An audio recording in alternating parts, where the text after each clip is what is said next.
मुख्य समाचारों के बाद अब खबरें विस्तार से। जिले में नशे के खिलाफ चलाए जा रहे ऑपरेशन विश्वास के तहत पुलिस ने एक बड़ी कार्यवाही करते हुए भारी मात्रा में प्रतिबंधित दवाइयां जब्त की हैं। पुलिस को सूचना मिली थी बंसी विहार बोरसी कॉलोनी निवासी वैभव खंडेलवाल अवैध रूप से नशीली दवाओं का कारोबार कर रहा है।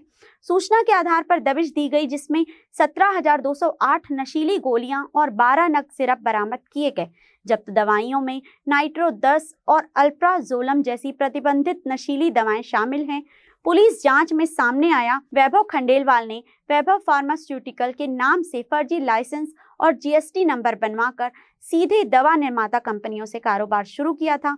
वह business to business platform IndiaMART के जरिए ऑनलाइन दवाएं मंगाकर बेचता था। आरोपी न केवल खुद नशे का सेवन करता था, बल्कि दवाइयों का अवैध रूप से बेचकर मोटा मुनाफा भी कमा रहा था। गौरतलब है कि इस तरह की दवाइयां केवल पंजीकृत चिकित्सक के पर्चे पर ही दी जा सकती हैं, लेकिन आरोपी बिना किसी अनुमति के इन्हें बेच रहा था। पुलिस ने बताया कि वैभव खंडेलवाल पहले भी नशे के मामले में मोहन नगर थाने से जेल जा चुका है। उसकी इस बार की गिरफ्तारी से नशे के अवैध नेटवर्क पर बड़ी चोट मानी जा रही है। आईपीएस हर्षित मेहर ने बताया कि ऑपरेशन विश्वास के तहत पुलिस लगातार नशे के खिलाफ सख्त कार्यवाही कर रही है। उन्होंने कहा कि नशे के कारोबार से जुड़े लोगों को किसी भी हाल में बख्शा नहीं जाएगा और आम जनता से भी अपील है कि वे नशे से संबंधित किसी भी गतिविधि की सूचना तुरंत पुलिस को दें। निश्चित तौर पे आईजी सर के निर्देशन में बहुत अच्छी कार्रवाई हो रही है और उनके मार्गदर्शन में और एसपी सर के गाइडेंस के अंडर हम लोग सारी टीम काम कर रही है। तो उसी के तहत हमें एक मुखबिर सूचना मिली कि एक आरोपी जो पहले भी मोहन नगर क्षेत्र के एनडीपीएस का एक आरोपी है, वैभव खंडेलवाल 30 वर्षीय, बोरसी में उसके पास बहुत ही बड़ा एक खेप नारकोटिक टैबलेट्स का है। तो उसमें रात को क्राइम ब्रांच की टीम और पदनापुर थाने की टीम ने साथ में दबिश दी और उसके पास से करीब 17,208 टैबलेट्स और 12 नग कफ सिरप बरामद की गई है। पूछने पर और तस्दीक करने पर यह पता चला कि उसने एक फेक फर्म वैभव फार्मास्यूटिकल्स के नाम से बना रखी थी, जिसका ऑब्वियसली कोई अस्तित्व नहीं है। उसके बाद उसने इंडिया मार्ट में खुद को एज ए सेलर रजिस्टर किया था और उसके हेल्प से उसने कॉन्टैक्ट्स गैदर किए और वो डायरेक्ट मैन्युफैक्चरर से, जो कि हिमाचल प्रदेश और गुजरात में है, उनसे डायरेक्ट वो माल मंगाया करता था, टैबलेट्स मंगाता था और उन्हें आसपास के इलाकों में बेच दिया करता था। किसको टारगेट किया करता था बेसिकली यहाँ पे? इसका एक परिचित लोगों का टीम है। इसके कुछ लोग ऑलरेडी जेल में हैं और कुछ लोगों को पुलिस ढूंढ रही है, जो ऐसा अंदेशा है कि दुर्ग में और आसपास के जिलों में हो सकता है। सामने आने पर पूरी सच्चाई हम आपसे शेयर करेंगे। इसके अलावा इस पूरे मामले में पूछताछ आप लोगों ने किया, कोई और भी शामिल है इसमें? अभी तक ये एक वन मैन आर्मी टाइप का ही दिख रहा है और इसने बहुत सारे कोर्सेज केयर रखे हैं, जैसे कि डार्क वेब, अगर आपने सुना होगा तो डार्क वेब में एक टॉर ब्राउज़र होता है। तो उस टॉर ब्राउज़र के हेल्प से इसने ये सीखा कि फेक फर्म कैसे बनाते हैं, फेक लाइसेंस कैसे बनाते हैं। उसके हेल्प से इसने सारा एक सील वगैरह जितने भी है सारे फोर्ज करके खुद को एक फर्म इस्टेब्लिश किया, फेक बिल्स दिखाए ताकि इस मैन्युफैक्चरर्स इसको कांटेक्ट करें। तो एक तरह से अभी तक किसी और की इन्वॉल्वमेंट इसमें नहीं दिखी है। इसके अलावा जिले की भटगांव पुलिस को एक बड़ी सफलता हाथ लगी है। पुलिस ने अंतरराज्यीय चोर गिरोह के 2 सदस्यों को मध्य प्रदेश के शहडोल से गिरफ्तार किया है। गिरफ्तार आरोपियों के पास से लगभग 3 लाख रुपए कीमत के चोरी के जेवर और एक बाइक बरामद की गई है। वहीं गिरोह के 4 अन्य सदस्य अब भी फरार हैं, जिनकी तलाश में पुलिस की टीम लगातार दबिश दे रही है। पुलिस के अनुसार यह गिरोह लंबे समय से जिले समेत आसपास के क्षेत्रों में सेंधमारी और चोरी की वारदातों को अंजाम दे रहा था। करीब 1 वर्ष पूर्व भटगांव क्षेत्र के 2 घरों से सेंधमारी कर इस गिरोह ने 10 लाख रुपए से अधिक मूल्य के जेवर और नकदी चोरी की थी। घटना के बाद से ही पुलिस आरोपियों की तलाश में जुटी थी। जांच के दौरान पुलिस ने तकनीकी संसाधनों और सीसीटीवी फुटेज के आधार पर आरोपियों का पता लगाया। इसके बाद टीम ने शहडोल में दबिश देकर गिरोह के 2 सदस्यों को गिरफ्तार किया। वर्तमान में आरोपियों से पूछताछ जारी है, जिससे और वारदातों के खुलासे की संभावना जताई जा रही है। एसएसपी सूरजपुर प्रशांत ठाकुर ने बताया कि गिरफ्तार आरोपी अंतरराज्यीय गिरोह से जुड़े हुए हैं, जो कई जिलों में सक्रिय था। उन्होंने कहा कि फरार आरोपियों को भी जल्द ही गिरफ्तार कर लिया जाएगा।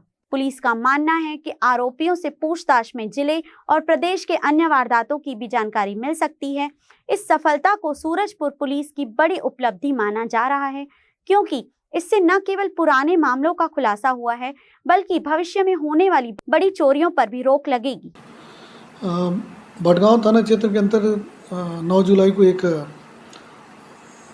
चोरी की घटना हुई थी, जिसमें कि दिन में प्रार्थी अपने जो स्कूल में गया था, उसकी वाइफ भी उस स्कूल में चलाती है।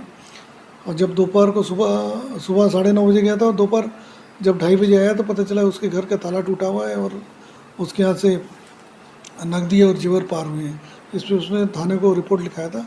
इस पर थाना प्रभारी और उनकी टीम, इन लोगों ने काफ़ी मेहनत करके कुछ फुटेज निकाले और धीरे धीरे उस फुटेज को डेवलप करते करते जब आगे बढ़े तो ये गैंग अनूपपुर की तरफ बढ़ा और अनूपपुर से भी क्लियर करते करते आखिरी में ये शहडोल ज़िले पे जाकर रहने वाला है, वहाँ तक पहुँचे। और अभी टीम गई थी, मुख्य आरोपी शिवा नेताम को पकड़ा है उन्होंने। साथ ही उससे जब पूछताछ किया तो उस घटना में 2 लोग और हैं, उनका नाम बताया है। अभी विवेचना में उनके लिए लगी है पुलिस, उनको भी गिरफ्तार किया जाएगा। साथ ही पूछताछ में जानकारी मिली, विगत वर्ष अक्टूबर के माह में भी भटगांव में एक चोरी हुई थी, जिसमें नकदी और काफ़ी जेवर गए थे। उसको भी इसने घटना को स्वीकार किया और फुटेज जो उस समय के जो मिले थे उसमें मिलान हुआ है। उसके भी 2 मुलजिम हैं, इसके नाम बताए हैं। उनके खिलाफ पीछे भी पुलिस लगी हुई है। इसके द्वारा ये सामान ले जाने के बाद ये उमरिया में रामचरित्र के यहाँ सुनार है, उनके यहाँ बेचता था, तो उसके यहाँ पुलिस ने दबिश कर काफ़ी माल वहाँ से रिकवर किया है।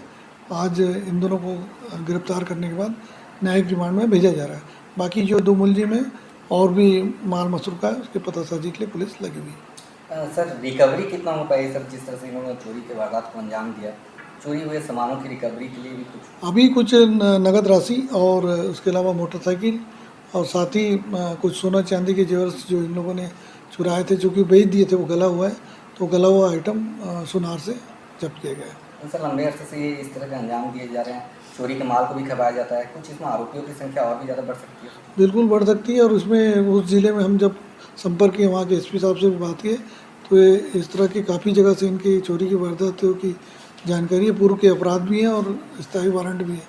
वहाँ की टीम भी लगी है और शहडोल पुलिस और उनके पुलिस अधीक्षक के द्वारा काफ़ी इसमें सहयोग मिला, जिससे हमको मुलजिम को पकड़ने और उससे माल बरामद करने में हमें सहायता मिली। सर एक जिस तरह से प्राथमिक पूछताछ में कुछ सामने आए थे सर, आखिर एक घटना को अंजाम देते थे उससे पहले किस तरह की तैयारी करते थे, क्षेत्र में कितने दिन रुकते थे या रैकी किस तरह से करते थे सर? ये जब भी इस घटना को करने आते थे, इसका रेकी जरूर करते थे, पर बहुत सी सावधानी रखते थे, जैसे मोबाइल का यूज़ नहीं करना, दूर से ही मोबाइल बंद कर देना और लगभग किसी न किसी बहाने उस क्षेत्र में घूम के लोगों से संपर्क करके जानकारी एकत्र करके और सूने मकानों को टारगेट करके, खासकर क्योंकि कॉलोनी एरिया है, कहीं ना कभी सूने मकान मिलते हैं, उसमें इनके द्वारा इस तरह के वारदातें की गई है। बाकी जगह भी जब हम घटना चक्र का पता चलते हैं तो इसी तरह की बातें सामने आ रही हैं। जिले में सड़क हादसों का सिलसिला थमने का नाम नहीं ले रहा है। आए दिन लोग सड़क दुर्घटनाओं का शिकार हो रहे हैं। ताजा मामला सकरी थाने क्षेत्र का डबरीपारा का है, जहां एक साइकिल सवार के अज्ञात वाहन की ठोकर से मौके पर ही मौत हो गई। घटना के बाद मृतक के परिजन और ग्रामीण आक्रोशित हो गए और सड़क पर चक्का जाम कर मुआवजे की मांग करने लगे। इस बीच मौके पर लंबा जाम लग गया और स्थिति तनावपूर्ण हो गई। सूचना मिलते ही सकरी थाना प्रभारी प्रदीप आर्या पुलिस टीम के साथ मौके पर पहुंचे और परिजनों व ग्रामीणों को समझाइश दी। पुलिस की पहल पर चक्का जाम समाप्त कराया गया और स्थिति सामान्य हुई। स्थानीय लोगों का कहना है कि सकरी थाना क्षेत्र में लगातार सड़क हादसे हो रहे हैं। कुछ दिन पहले भी सड़क दुर्घटना में एक महिला की मौके पर ही मौत हो गई थी। अब एक बार फिर साइकिल सवार व्यक्ति की जान जाने से ग्रामीणों में नाराजगी है। पुलिस ने मृतक के शव का पंचनामा कर पोस्टमार्टम के लिए भेज दिया है। साथ ही अज्ञात वाहन की तलाश शुरू कर दी है। उछलापुर बाजार के पास एक अज्ञात वाहन ने एक व्यक्ति को, साइकिल चालक को ठोकर मार दी, जिससे मौके पर ही गंभीर चोट आई है। उन्हें हॉस्पिटल भेजा गया है और जहां डॉक्टर साहब ने उनको मृत घोषित किया है और गाड़ी की तलाश कर रहे हैं। बहुत जल्दी गाड़ी पकड़ ली जाएगी। जिले के भिलाई खुर्सीपार क्षेत्र में एक सनसनीखेज हत्या की खबर सामने आई है। पड्डा हाउस के पास शराब भट्टी के पीछे गली में हुई वारदात से इलाके में दहशत का माहौल है। मृतक की पहचान एस कामेश राव के रूप में हुई है। जानकारी के मुताबिक कामेश अपने दोस्त देवेंद्र उर्फ प्रेम के साथ खड़ा था, तभी आरोपी सुरेंद्र महानंद वहां पहुंचा और विवाद करने लगा। आरोप है कि सुरेंद्र ने पहले देवेंद्र के साथ मारपीट की, इसके बाद कामेश को निशाना बनाया। उसने लोहे की रॉड से कामेश के सिर पर जोरदार वार किया। गंभीर रूप से घायल कामेश को तत्काल अस्पताल ले जाया गया, लेकिन इलाज के दौरान उसने दम तोड़ दिया। घटना की खबर फैलते ही क्षेत्र में सनसनी फैल गई और बड़ी संख्या में लोग मौके पर जमा हो गए। पुलिस भी तुरंत घटनास्थल पर पहुंची और मामले की जांच शुरू की। पुलिस ने बताया कि आरोपी सुरेंद्र महानंद के खिलाफ हत्या का मामला दर्ज कर उसकी तलाश शुरू कर दी गई है। स्थानीय लोगों का कहना है कि आरोपी और मृतक के बीच पुरानी रंजिश की आशंका है। फिलहाल पुलिस आसपास के लोगों से पूछताछ कर घटना के कारणों का पता लगाने की कोशिश कर रही है। वहीं शव को पोस्टमार्टम के लिए भेज दिया गया है। भिलाई के खुर्सीपार इलाके में हुई इस घटना ने एक बार फिर सुरक्षा व्यवस्था पर सवाल खड़े कर दिए हैं। पुलिस का कहना है कि आरोपी को जल्द गिरफ्तार कर लिया जाएगा और पूरे मामले का खुलासा किया जाएगा। कोतवाली थाना क्षेत्र में मंगलवार सुबह उस समय हड़कंप मच गया जब जिला अस्पताल के पास मरचूरी जाने वाले रास्ते पर एक अज्ञात शव मिला। शव सड़क किनारे पड़े होने की जानकारी मिलते ही स्थानीय लोगों ने पुलिस को सूचना दी। सूचना पर कोतवाली पुलिस मौके पर पहुंची और पंचनामा कार्यवाही कर शव को जिला अस्पताल मरचूरी शिफ्ट कराया। प्रारंभिक जांच में मृतक की पहचान नहीं हो सकी है। पुलिस अब मृतक की शिनाख्त कराने का प्रयास कर रही है। पुलिस सूत्रों के अनुसार आसपास के सीसीटीवी कैमरों की फुटेज खंगाली जा रही है ताकि घटना की सटीक जानकारी मिल सके। मृतक की मौत कैसे हुई यह फिलहाल स्पष्ट नहीं है। आशंका जताई जा रही है कि मामला संदिग्ध हो सकता है। स्थानीय लोगों ने शव मिलने के बाद दहशत और तरह तरह की चर्चाएं हैं। कई लोगों का मानना है कि मृतक की हत्या कर शव को यहां फेंका गया है। हालांकि पुलिस का कहना है कि पोस्टमार्टम रिपोर्ट आने के बाद ही मौत का कारण स्पष्ट हो पाएगा। भिलाई के पावर हाउस मार्केट में मंगलवार को बड़ा हादसा होते होते टल गया। जैक्सन इंटरप्राइजेस नामक दुकान की फॉल सीलिंग अचानक जोरदार आवाज के साथ गिर गई। घटना इतनी अचानक हुई कि मौके पर मौजूद लोग घबरा गए। इस पूरी घटना का सीसीटीवी फुटेज भी सामने आया है, जिसमें स्पष्ट दिख रहा है कि किस तरह कुछ ही सेकंडों में दुकान की सीलिंग गिरकर जमीन पर आ गिरी। घटना के समय दुकान मालिक मनोज कृष्णानी और ग्राहक रोहन अग्रवाल दुकान के भीतर मौजूद थे। गनीमत रही कि वे तुरंत प्रक्रिया देते हुए सुरक्षित बाहर निकल आए। हादसे के दौरान किसी को गंभीर चोट नहीं आई, लेकिन थोड़ी सी भी देर होती तो बड़ा नुकसान हो सकता था। हालांकि फॉल सीलिंग गिरने से दुकान के भीतर रखा सामान बुरी तरह क्षतिग्रस्त हो गया, जिससे व्यापारी को भारी आर्थिक नुकसान उठाना पड़ा है। अचानक हुई इस घटना से आसपास के व्यापारी और ग्राहक भी सहम गए। स्थानीय लोगों का कहना है कि बाजार क्षेत्र की कई दुकानों में वर्षों से पुरानी फॉल सीलिंग लगी हुई है, जिनकी कभी तकनीकी जांच नहीं कराई गई। इस घटना ने सुरक्षा मानकों की पोल खोल दी है। लोगों का कहना है कि भविष्य में ऐसी घटनाओं को रोकने के लिए प्रशासन और व्यापारियों को मिलकर दुकानों की नियमित जांच करानी चाहिए। फिलहाल घटना की जानकारी संबंधित अधिकारियों तक पहुंचा दी गई है। व्यापारी संघ ने भी प्रशासन से मांग की कि बाजार क्षेत्र में दुकानों की संरचनात्मक सुरक्षा का निरीक्षण कराया जाए ताकि इस तरह की घटनाओं से बचा जा सके। सोशल मीडिया के जरिए दोस्ती कर ठगी करने वाले शातिर युवक को छावनी पुलिस ने गिरफ्तार किया है। आरोपी की पहचान तुषार गोयल 21 वर्ष निवासी शिक्षक नगर दुर्ग के रूप में हुई है। पुलिस ने आरोपी के पास से करीब 18 लाख रुपए के सोने चांदी के जेवरात, 4 दोपहिया वाहन और धोखाधड़ी से हड़पी गई अन्य संपत्तियां बरामद की है। कुल मिलाकर ठगी की रकम 44 लाख रुपए से अधिक बताई जा रही है। पुलिस के अनुसार आरोपी ने इंस्टाग्राम के माध्यम से एक युवती से दोस्ती की और विश्वास जीतकर ठगी की शुरुआत की। आरोपी ने खुद को कपड़े का बड़ा व्यापारी बताकर न सिर्फ युवती बल्कि उसके परिवार को भी धोखे में रखा। आरोपी ने महिला के माता पिता के नाम पर की गई लगभग 26 लाख रुपए की फिक्स्ड डिपॉजिट राशि भी छलपूर्वक निकलवा ली। इतना ही नहीं, आरोपी ने युवती और अन्य परिचितों से फाइनेंस के नाम पर 4 दोपहिया वाहन खरीदवाए, जिनकी कुल कीमत करीब 5 लाख रुपए है। आरोपी ने कार दिलाने के नाम पर भी अन्य व्यक्तियों से करीब 6,60,000 रुपए ठग लिए। पुलिस जांच में यह भी सामने आया है कि आरोपी खुद को बड़े कारोबारी और ऊंचे रसूख वाला बताकर लोगों को भरोसे में लेता था और फिर सुनियोजित तरीके से ठगी करता था। आरोपी के खिलाफ धोखाधड़ी के कई प्रकरण दर्ज किए गए हैं। छावनी पुलिस ने आरोपी को गिरफ्तार कर कोर्ट में पेश किया, जहां से उसे न्यायिक रिमांड पर जेल भेज दिया गया है।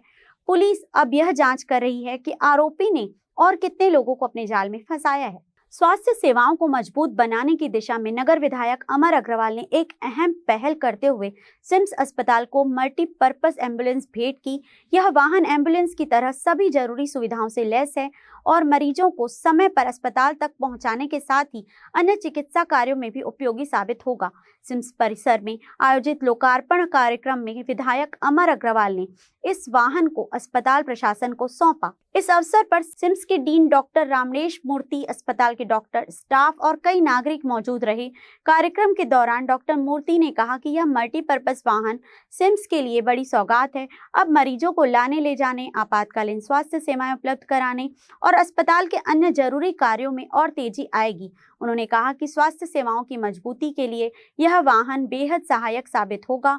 अस्पताल प्रबंधन ने बताया कि इस वाहन की मदद से गंभीर स्थिति वाले मरीजों को बेहतर सुविधा दी जा सकेगी और ग्रामीण इलाकों से आने वाले मरीजों को भी समय पर अस्पताल पहुंचाया जा सकेगा।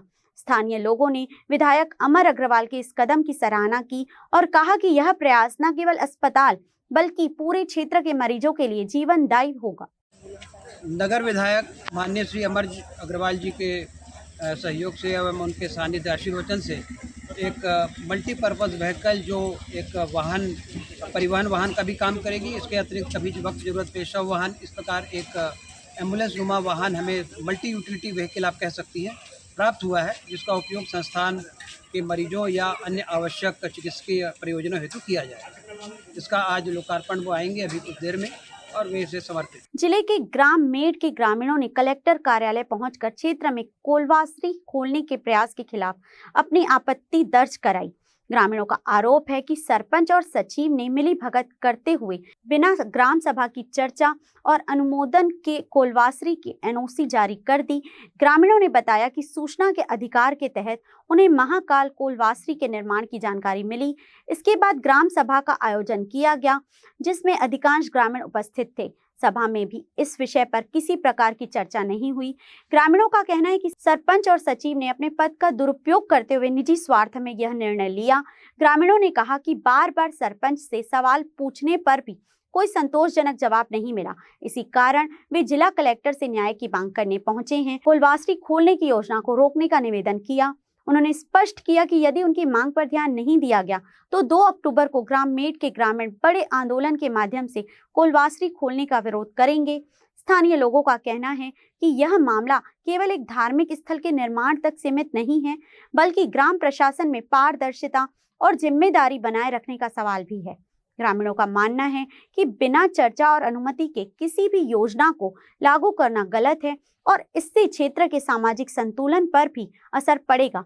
इस पूरे मामले में जिला प्रशासन ने मामले की जांच शुरू कर दी है। स्थानीय अधिकारियों से रिपोर्ट तलब की है। प्रशासन का कहना है कि सभी पक्षों की सुनवाई कर उचित निर्णय लिया जाएगा। मेरे पास छोटा से स्पोर्ट के बारे से मैं ज़्यादातर लेता हूँ बचपन से अभी तक, और हमारे खेल मैदान और महाकाल कोल डिपो में कोई अंतर नहीं है, थोड़ा सा भी अंतर नहीं है। इससे आज हम 30 वर्षों से वहाँ लगातार टूर्नामेंट कराते हुए आ रहे हैं और इसी के बारे से हम यहाँ कलेक्टर साहब से आए हैं कि उस जगह में कोल डिपो नहीं होना चाहिए, क्योंकि वहाँ 6 साल से लेके 40 साल तक के बच्चे आते हैं खेलने के लिए। कोई पुलिस का ट्रेनिंग के लिए आते हैं, कोई और दौड़ने के लिए आते हैं। वहाँ हमेशा खेलकूद सुबह से शाम तक होता रहता है। तो यही कलेक्टर साहब से मेरा अनुग्रह है ग्राम पंचायत मेड़ पार के द्वारा कि वो कोल डिपो को निरस्त किया जाए। हम लोग समस्त ग्रामवासी मेड़ पार छोटा के लोग हम लोग कलेक्टर साहब से आवेदन लेकर आए हैं कि हमारे ग्राम में जो महाकाल कोल डिपो जो वासरी का शुरुआत होने वाला है उसको ग्राम पंचायत एनओसी दे दिया गया है, क्योंकि हम लोग सूचना के अधिकार के अंतर्गत उसको जानकारी भी प्राप्त कर लिए हैं। पूरे जो आवेदन है उसमें दिया गया है और हम इसका विरोध करते हैं। हम लोग कल 16/9/2019 को हम लोग के यहाँ ग्राम सभा किया गया, जिसमें पूरा ग्राम सभा के हर एक पुरुष, स्त्री, महिला, बुजुर्ग से लेकर सभी बच्चे लोग सब विरोध किए हैं। और सरपंच और सचिव जो अपने मनमानी पूर्वक अपने सत्ता का दुरुपयोग करते हुए उन्होंने ये इस एनओसी दे दिया गया है। हम इसका पूरा विरोध करते हैं। इसी का उचित जांच हो, निराकरण हो, इसीलिए कलेक्टर साहब के पास आवेदन देने के लिए आए हैं, क्योंकि हमारे जो कोल डिपो है वो अवैध रूप से ज़मीन का कब्जा भी किए हुए हैं, जो हमारे खेल मैदान से लगा हुआ जो सरकारी ज़मीन है। सरपंच संज्ञान नहीं लेते गांव के सरपंच एकदम वो उसको ध्यान ही नहीं है, वो कोंदा है। कोंदा ये है कि उसको बार बार सवाल पूछने पर भी उसका मुंह से एक शब्द निकलता भी नहीं है। ग्राम सभा में हम लोग सब लोग उसको सवाल किए हैं, उस सवाल का न तो जवाब देते हैं न कुछ है, इसीलिए हम लोग उसको कोंदा सरपंच कहते हैं। कब्जा कौन किया? कब्जा महाकाल कोल डिपो वासरी। आप लोग क्या चाहते हो? हम लोग उसका उचित जांच हो और जांच होने के बाद उसका निराकरण हो और हमको कोल डिपो है उसको तत्काल रोक लगाए, ताकि हम लोग जो खेल मैदान हो सुरक्षित रहे और हमारे फसल जो बर्बाद होता है धूल डस्ट से उसका उचित व्यवस्था हो। आज के बुलेटिन में बस इतना ही। मुझे दीजिए इजाजत। देखते रहिए हॉर्नबिल टीवी।